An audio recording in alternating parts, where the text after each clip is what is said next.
who doesn't love fresh baked breads, cookies, and cakes? Well, if you have a gluten allergy, it could be a problem finding all those products. And we are so excited to be here because we're at Lynn Louie's in Oliphant, and this is Cassie, who's the executive pastry chef. Cassie, you make all gluten-free products here, right? Yes, I do. And we're so excited because so many people really have allergies, and it's a tough thing to make a sandwich. It is. Right? It really is. So what are we making today? Today we're going to make some bread. Our bread recipe is actually used for our buns and our hoagie rolls as well. Great. Well, let's get started. What's the first thing we do? Sounds good. So first of all, I'm going to add our water right. to our yeast, and that is going to start the activation process. We're going to wake up our yeast, a little bit warm water. We don't want to use it too cold or too hot. Alrighty. And then we just mix that together. There are some different steps, and we're not going to put this together the same way we put together a traditional gluten loaf of bread. Okay.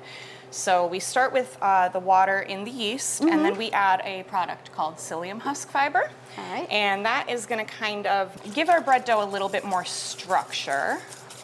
We want to mix that in really, really well so that it doesn't get clumpy. And you can see it's already starting to get a little gloopy there. Yeah. A little bit thicker. So that's what the psyllium husk fiber does. So now we're going to add our maple syrup and our oil. And the maple syrup has sugar, so that's going to wake the yeast up even more. Yeast responds really, really well to sugar. It likes to feed on it. And basically that's just going to make it release the carbon dioxide that's going to give us the rise in our bread. Awesome. And we'll just let that run for about a minute or so. Okay. Before we will add our dry ingredients. Great. We're going to add our mixture of flours. Alrighty. And we have a blend of rice flours, potato starch, tapioca flour.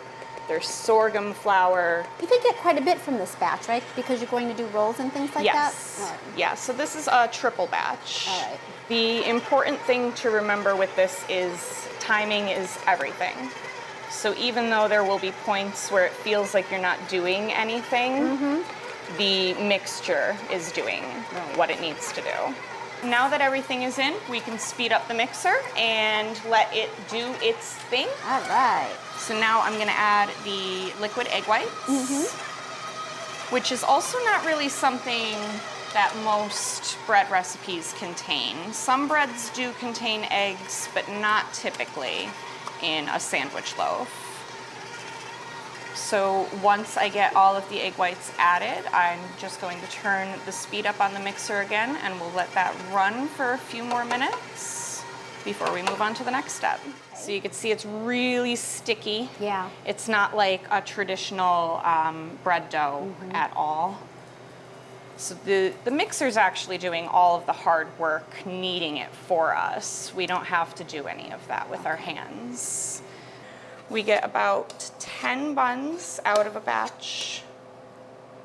Great. You want to make sure you fill the scoop all the way. And then just try to space them, because these are going to get a little bit bigger.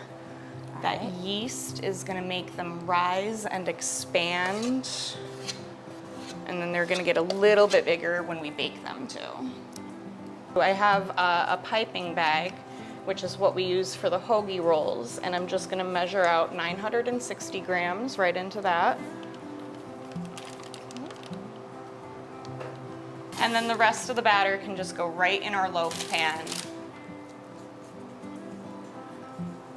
And that's for the bread. And that is for the bread. Our hoagie buns are a little more complicated. They'll Hoagie look rolls. more like hoagie buns when they come out of the oven too. So now these just have to rise for about 20 minutes or so, and then we'll put them in the oven and they'll be ready to bake. Terrific. All right, so the buns are ready to come out of the oven now.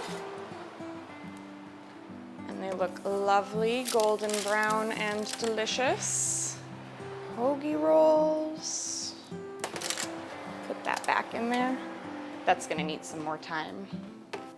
Well, the bread and the rolls, fresh out of the oven, everything looks great. Thank you. You are very welcome. And Jennifer is joining us. And Jennifer, you're the owner of Lynn Louie's. Tell us why you opened the bakery. Well, it started because I was doing the keto diet for health reasons, and it turned out that there was a huge demand for it that I ended up calling in reinforcements because people were asking so much for it. So everything is always gluten-free, 100% gluten-free. In addition to that, we try to cater to the keto diet, low-carb, sugar-free. We try to do things that are dairy-free and other allergies as well. We do have a full menu in-house of grab-and-go sweets, of lunch items made on the bread. We do holiday sales. Our pierogi sale is a big one.